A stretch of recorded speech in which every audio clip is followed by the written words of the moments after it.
ठीक है, ये अल्फा की है, अल्फा थैलेसीमिया का पेशेंट है या बीटा थैलेसीमिया का पेशेंट है। अच्छा, ये थी जो नॉर्मल हमने पढ़ ली। क्या पढ़ लिया था इसमें, हमने अल्फा जीन को कंप्लीट कर लिया एक दफा, उसकी सारी टाइप्स देख ली हैं। अगर एक जीन्स की अगर देख लिए म्यूटेशन होगा तो उसमें क्या होगा, अगर ना बनेगी तो फिर क्या होगा। अच्छा, अब हम बात करते हैं किसकी जी, बीटा थैलेसीमिया की बात करते हैं। बीटा थैलेसीमिया को ना दो में डिवाइड किया गया, मनीषा आपको बताता हूँ।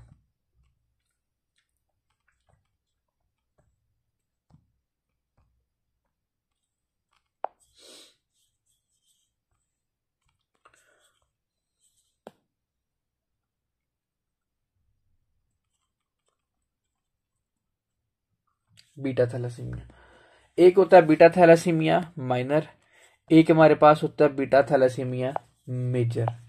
दो इसके है ना, बीटा थैलेसीमिया में दो चेंज होती हैं, दो बीटा चेंज होती है, चार अल्फा चेंज होती हैं। ठीक है, अगर तो बीटा थैलेसीमिया माइनर एक बीटा चेन क्या है इसमें इन्वॉल्व है, और ये इसकी माइल्डेस्ट फॉर्म है, इतनी सीवियर फॉर्म नहीं है। इसमें क्या होगा कि हमारी ना सिर्फ एक बीटा जीन अफेक्टेड है। एक होती है हमारे पास बीटा थैलेसीमिया मेजर, इसमें हमारे पास दोनों चेन्स इफेक्टेड होती हैं। दो टाइप्स इसकी होती हैं, एक होती है जी माइनर, दूसरी कौन सी होती है जी मेजर। दो टाइप्स इसमें हमने पढ़ी हैं। अच्छा, अब देखते हैं जी माइनर में क्या होता है और बीटा थैलेसीमिया माइनर के क्या फीचर्स होते हैं, बीटा थैलेसीमिया मेजर के क्या फीचर्स होते हैं। बेसिकली ना जो बीटा थैलेसीमिया माइनर होता है ना, इसमें हमारा एक बीटा जीन इन्वॉल्व होता है, इसमें भी हमारे पास एनीमिया वाले सारे वही फीचर्स आते हैं। ठीक है, और हमें इलेक्ट्रोफोरेसिस पे पता है क्या पता चलता है इसमें, इसमें जो हमारा HbA है ना वो डिक्रीज हुआ होता है, लेकिन जो हमारा HbA2 है और HbF है ना वो इंक्रीज हुआ होता है। सेम वही फीचर एनीमिया वाले सारे फीचर देंगे। अच्छा, इसकी कॉज सबसे पहले मैं आपको बता दूं ना, इसकी बीटा थैलेसीमिया की कॉज क्या होती है, इसकी कॉजेज क्या हो सकती हैं। इसमें हम देखते हैं इसमें भी म्यूटेशन है, लेकिन इसमें हम कौन सी स्पेसिफिकली देखते हैं म्यूटेशन, पॉइंट म्यूटेशन देखते हैं इसमें। ठीक है, स्प्लाइसिंग देखते हैं इसमें।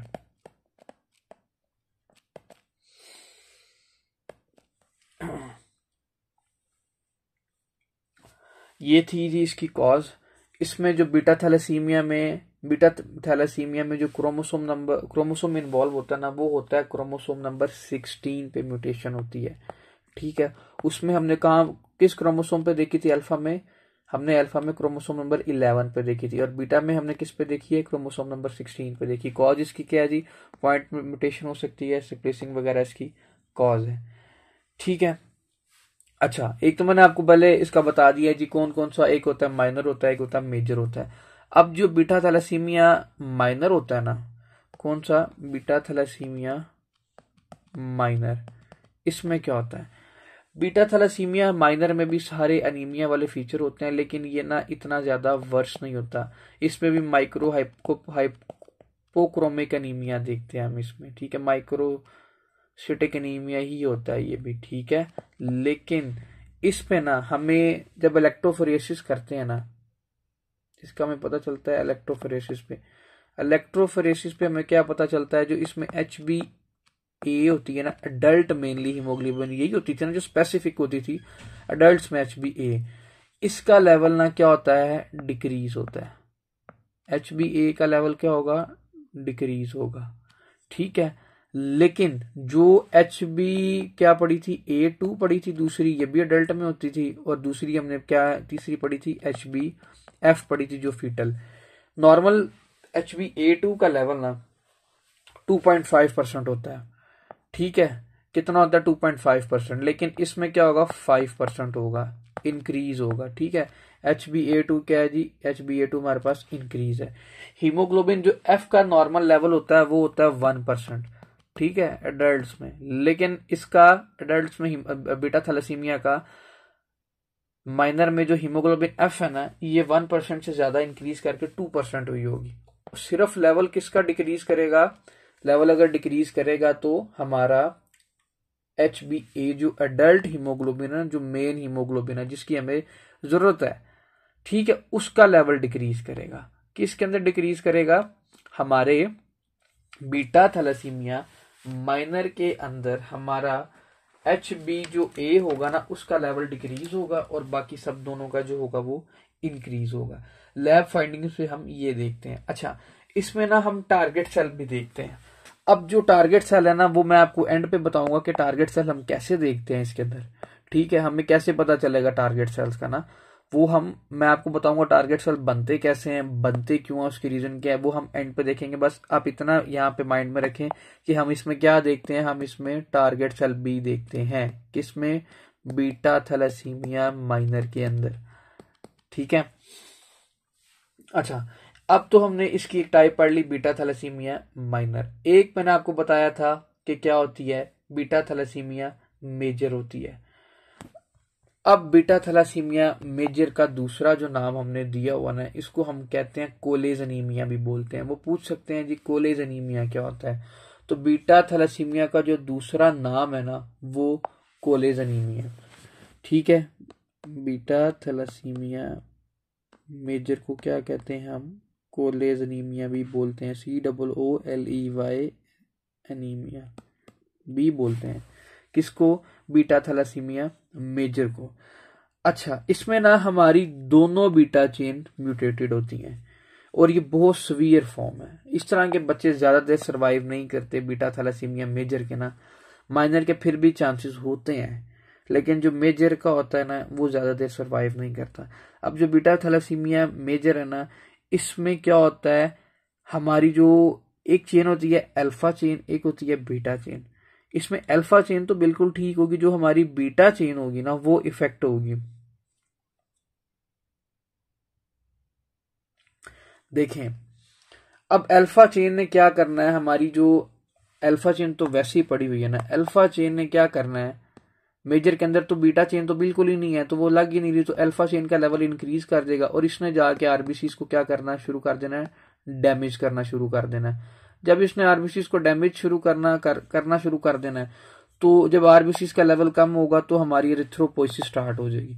जब हमारी एरिथ्रोपोइसिस स्टार्ट हो जाएगी, ठीक है, एक्सेस एरिथ्रोपोइसिस, ज्यादा से ज्यादा एरिथ्रोपोइसिस स्टार्ट हो जाएगी।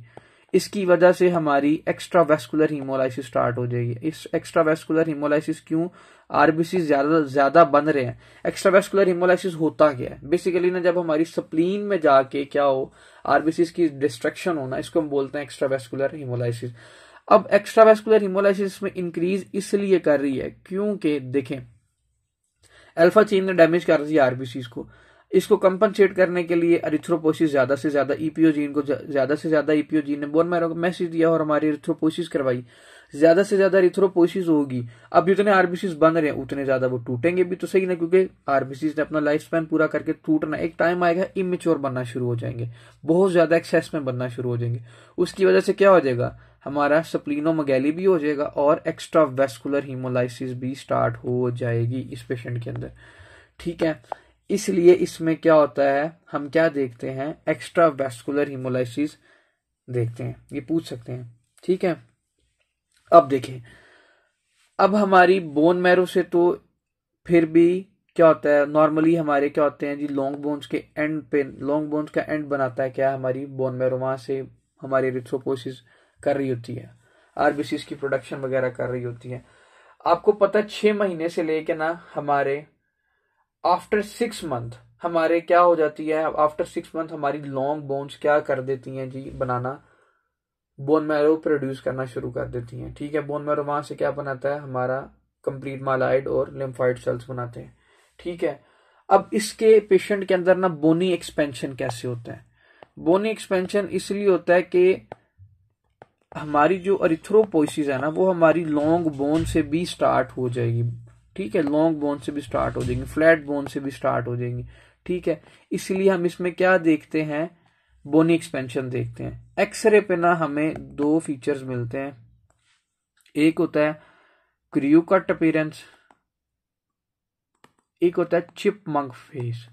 ठीक है, एक क्या होता है क्रू कट अपीयरेंस और दूसरा मैंने आपको क्या बताया है, chipmunk face. Crew cut appearance तब होती है जब हमारे स्कल से प्रोड्यूस हो जाए, होना स्टार्ट हो जाए। ठीक है, एरिथ्रोपोसिस कहां से शुरू हो जाए, स्कल से, और चिपमंक बताया था दूसरा मैंने आपको। चिपमंक ये होता है कि आपके स्टार्ट हो जाए कहाँ से, फेस से स्टार्ट हो जाए, ठीक है। फेस से क्या स्टार्ट हो जाए, अरिथ्रोपोइसिस स्टार्ट हो जाए, इसको हम बोलते हैं चिपमंक अपीयरेंस। एक्सरे पे हम देखते हैं, ठीक है। बीटा थैलेसीमिया में बिल्कुल हमारे पास बीटा थैलेसीमिया मेजर में बिल्कुल हमारे पास जो बीटा ग्लोबिन चेन है वो एब्सेंट है, बने नहीं, अल्फा का लेवल ज्यादा हो जाएगा, हमारी लॉन्ग बोन से वो स्टार्ट कर देगा, बोनी एक्सपेंशन हम इसमें देखते हैं, ठीक है। अच्छा, अब इसका डायग्नोसिस मैंने आपको पहले बता दिया था, हमने इसको डायग्नोस कैसे करना है। इसको हमने डायग्नोस करना है सीबीसी करेंगे सबसे पहले इसमें इनिशियल टेस्ट पे। सीबीसी पे हमें क्या मिलेगा, एमसीवी का लेवल 80 से क्या मिलेगा, कम मिलेगा। अनीमिया वाले सारे फीचर पेशेंट में होंगे, ठीक है। हीमोलाइसिस ज्यादा हो रही होगी, हीमोलाइसिस क्यों, एक्स्ट्रावेस्कुलर हीमोलाइसिस हो रही है ना, तो उसकी वजह से क्या होगा, अनकॉन्जुगेटेड बिलिरुबिन का लेवल बढ़ जाएगा और जॉन्डिस भी हो जाएगा इस पेशेंट के अंदर, ठीक है। और इसमें क्या होगा, अल्ट्रासाउंड करेंगे तो उसमें हमें क्या नजर आएगा, पल्पेट करेंगे तो स्प्लीनोमेगाली भी होगी इसके अंदर, ठीक है। और इसमें क्या हो सकता है, हमारा रेटिकुलो काउंट जो होता है, ठीक है, नॉर्मल 2 to 3% होता है ना, इसमें रेटिकुलो जो काउंट है वो भी इंक्रीज मिलेगा हमें, क्योंकि एनीमिया ना, एनीमिया में रेटिकुलो काउंट इंक्रीज हो जाता है, ठीक है। और इसका जो इन्वेस्टिगेशन ऑफ चॉइस है वो मैंने आपको पहले बताया, क्या करते हैं, इलेक्ट्रोफोरेसिस करते हैं, जो बताता है कि कौन सा थैलेसीमिया का पेशेंट है। अच्छा, इन्वेस्टिगेशन में सबसे पहले हमने क्या किया जी, सीबीसी किया, उसमें 80 से कम था एमसीबी। हीमोलाइसिस ज्यादा हो रही है तो अनकॉन्जुगेटेड बिलिरुबिन का लेवल ज्यादा होगा, इसमें वो जॉन्डिस करवा देगा। स्प्लीनोमेगाली मिलेगी अल्ट्रासाउंड पे, रेटिकुलो काउंट भी हमें ज्यादा मिलेगा, और इलेक्ट्रोफोरेसिस पे बताएगा कि ये थैलेसीमिया का कौन सा, ये हमारा कौन सा है, इन्वेस्टिगेशन ऑफ चॉइस है, क्या, इलेक्ट्रोफोरेसिस। अच्छा, इसको एक दफा अब इसके ट्रीटमेंट की बात कर लें।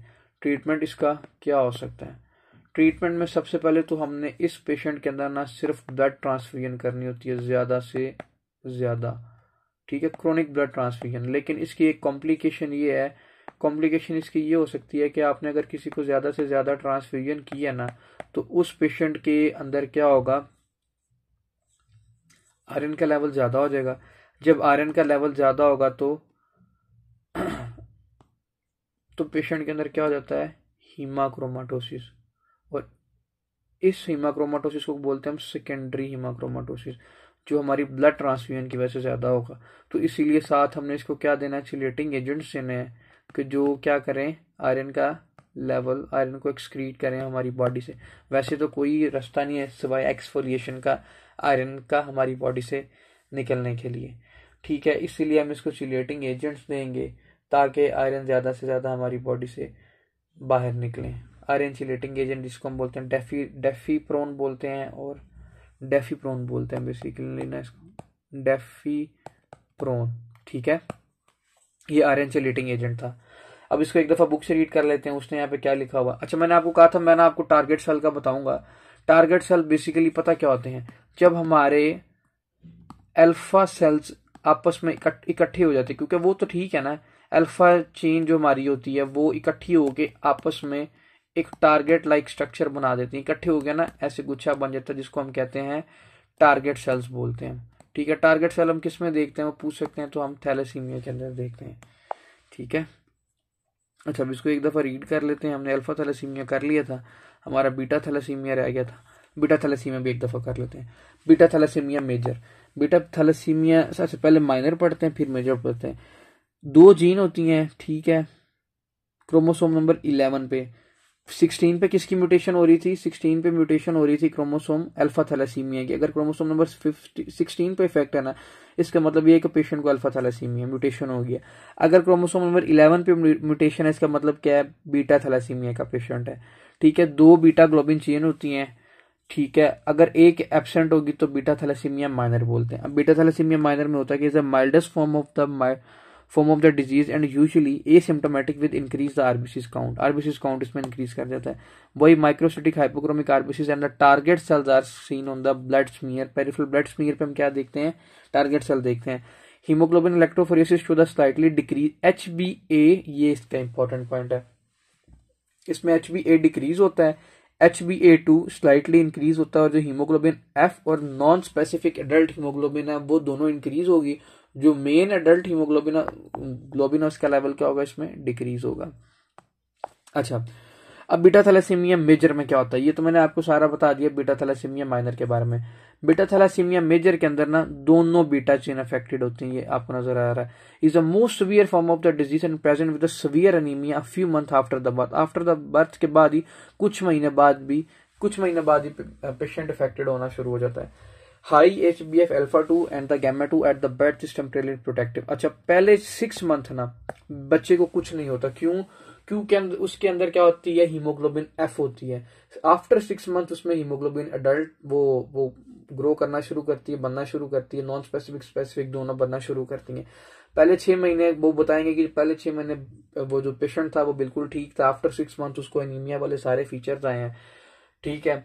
और टारगेट सेल देखा है हमने उस पे, क्या कहते हैं, ब्लड स्मीयर पे, और इलेक्ट्रोफोरेसिस पे हमने देखा है दोनों बीटा चेन म्यूटेटेड है। तो कौन सा पेशेंट होगा, बीटा थैलेसीमिया मेजर का पेशेंट होगा। अच्छा, अनपेड अल्फा चेन प्रेसिपिटेट। अब जो हमारी अल्फा चेन है वो प्रेसिपिटेट कर देगी और डैमेज क्या कर देगी, आरबीसी की मेम्ब्रेन को डैमेज कर देगी, ठीक है।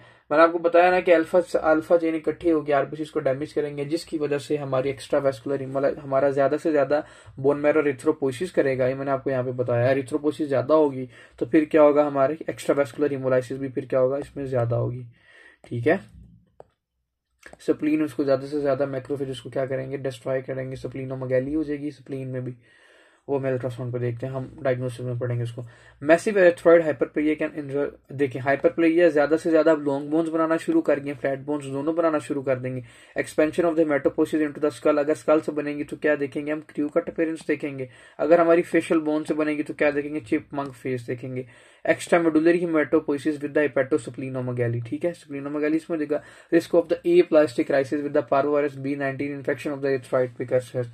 अच्छा, उसने कहा कि हमारा इस पेशेंट के अंदर ना पार्वोवायरस B19 के ज्यादा से ज्यादा चांसेस होते हैं वो इस पे अटैक करे। पार्वोवायरस जब B19 अटैक करता है ना, ये हमारा करवा देता है ए प्लास्टिक एनीमिया, और हम ये आगे जाके पढ़ेंगे चैप्टर के एंड पे प्लास्टिक एनीमिया क्या होता है।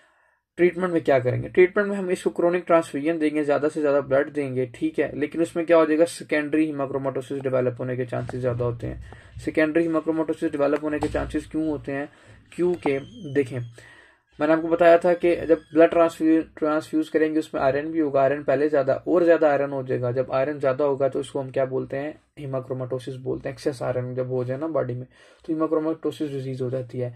तो इसको ठीक करने के लिए, इसके ट्रीटमेंट के लिए, ये इसकी कॉम्प्लिकेशन कह लें कि ब्लड ट्रांसफ्यूजन की जो कॉम्प्लिकेशन होती है वो सेकेंडरी हीमाक्रोमाटोसिस होती है। Smear show the microcytic hypochromic RBCs with the target cell and the nucleated red blood cell. Nucleated red blood cells क्यों देखते हैं हम इसमें, क्योंकि वो उसको कंपनसेट करने की कोशिश करेगा और क्या कर देगा, इमेच्योर आरबीसीज प्रोड्यूस करना शुरू कर देगा। जब इमेच्योर आरबीसीज प्रोड्यूस होते हैं तो वो न्यूक्लिएटेड होते हैं, ठीक है।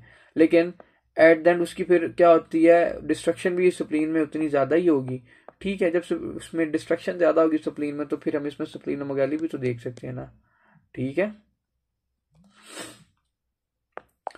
Electrophoresis show the HbA2 and HbF with the little और नो Hb। अच्छा, उसमें हमने देखा था कि जो हमारी डिक्रीज थी क्या, हीमोग्लोबिन A, लेकिन इसमें हम क्या देख रहे हैं, इसमें टोटली क्या है, एब्सेंट है, नो HbA उसने यहाँ पे मेंशन किया है। और electrophoresis show the HbA2 and HbF। HbA2 और HbF उसमें प्रेजेंट होगी, लेकिन उसमें क्या एब्सेंट होगी, Hb जो A होगी ना, हीमोग्लोबिन अडल्ट होगी, वो टोटली इसके अंदर क्या होगी, एब्सेंट होगी। ये एक छोटा सा टॉपिक था, इंपॉर्टेंट था, इसको पढ़ना जरूरी था। थैलेसीमिया में काफी ज्यादा पेशेंट है हमारे पाकिस्तान में भी, ठीक है। और इसको एक दफा फर्स्ट एड से भी देख लेते हैं अगर उसने कोई इसमें चीज नहीं मेंशन की हो।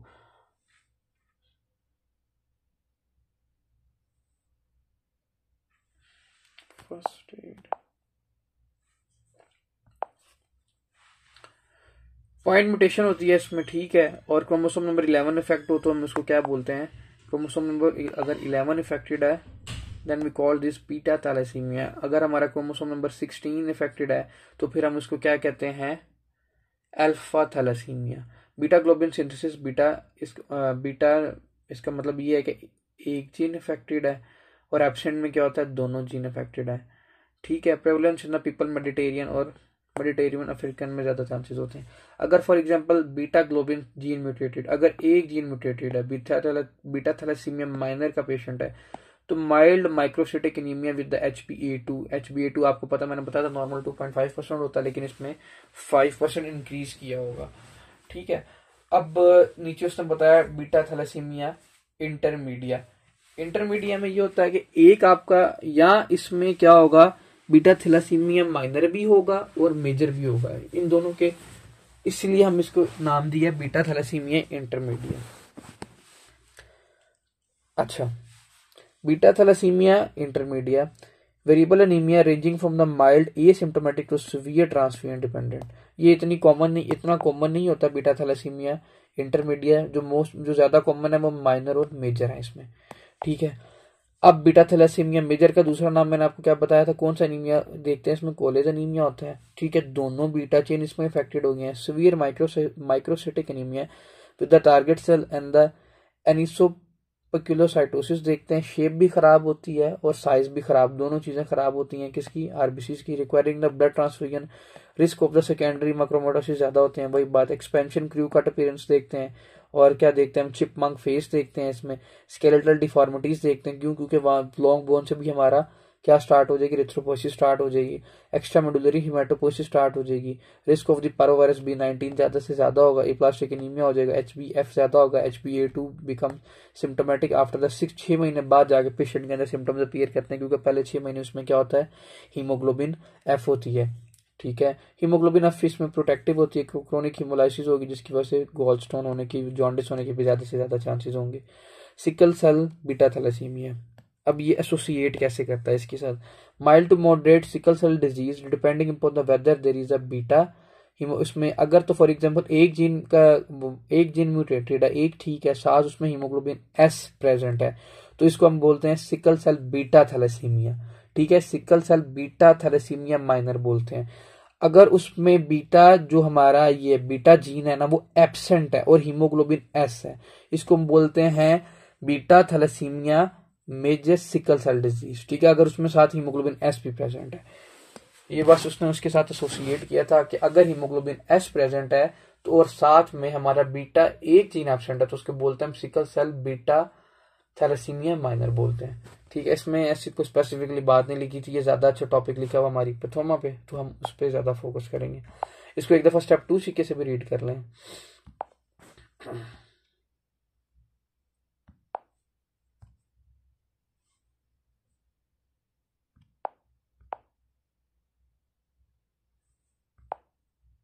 थैलेसीमिया, हेरिडिटरी डिसऑर्डर इन्वॉल्विंग और absence of production of the normal globin chain of the haemoglobin. Alpha thalassaemia में क्या होता है कि हमारा या जीन्स की डिलीशन होती है, डिपेंड करता है कितने जीन, 1 2 3 4 3, इनमें से कोई भी हो सकता है। ठीक है, वही बात, beta thalassaemia resulting from the point mutation इसका कॉज है। ठीक है, 2 जीन इसमें एब्सेंट हो सकते हैं, एक भी हो सकता है बीटा थैलेसीमिया में। Thalassaemia is the most common among the people of the African, Middle Eastern and the Asian descent. Disease presentation varies with the number of the gene missing, कितने जीन इसमें मिसिंग है। Atypical cases can be asymptomatic और fatigue individual, microcytic anaemia होता है। ठीक है, diagnosis, most accurate test is haemoglobin मैंने आपको बताया था इन्वेस्टिगेशन ऑफ चॉइस में। ठीक है, for alpha thalassaemia genetic studies are the most accurate. अच्छा, बीटा थैलेसीमिया के लिए पूछा जाए तो हमारा इलेक्ट्रोफोरेसिस बताना। अगर अल्फा थैलेसीमिया का पूछा जाए, मैंने आपको बताया था उसमें जेनेटिक म्यूटेशन होती है ना। ठीक है, जीन्स इफेक्ट करते हैं, इसीलिए हम क्या करते हैं, जेनेटिक स्टडीज करते हैं इसमें, उसने यहाँ पे मेंशन किया हुआ। All form of the thalassaemia have normal red cells distribution width, only 3 gene deletion alpha thalassaemia associated with. अच्छा, हीमोग्लोबिन H और हीमोग्लोबिन बार्ट देखते हैं इसमें, हमने वो वही वहां पे पढ़ लिया, वही बात। Most patient do not require the treatment, ज्यादा पेशेंट को ट्रीटमेंट की जरूरत नहीं होती। Those with the beta thalassaemia major haemoglobin H disease are often transfusion dependent. अगर तो हीमोग्लोबिन H प्रेजेंट हो, मतलब 3 जीन्स की म्यूटेशन हो, और साथ में बीटा थैलेसीमिया मेजर का भी वो, या बीटा थैलेसीमिया मेजर हो, या अल्फा 3 जीन में म्यूटेशन हो, तब उसके बाद हमने उसमें क्रोनिक ट्रांसफ्यूजन करनी है।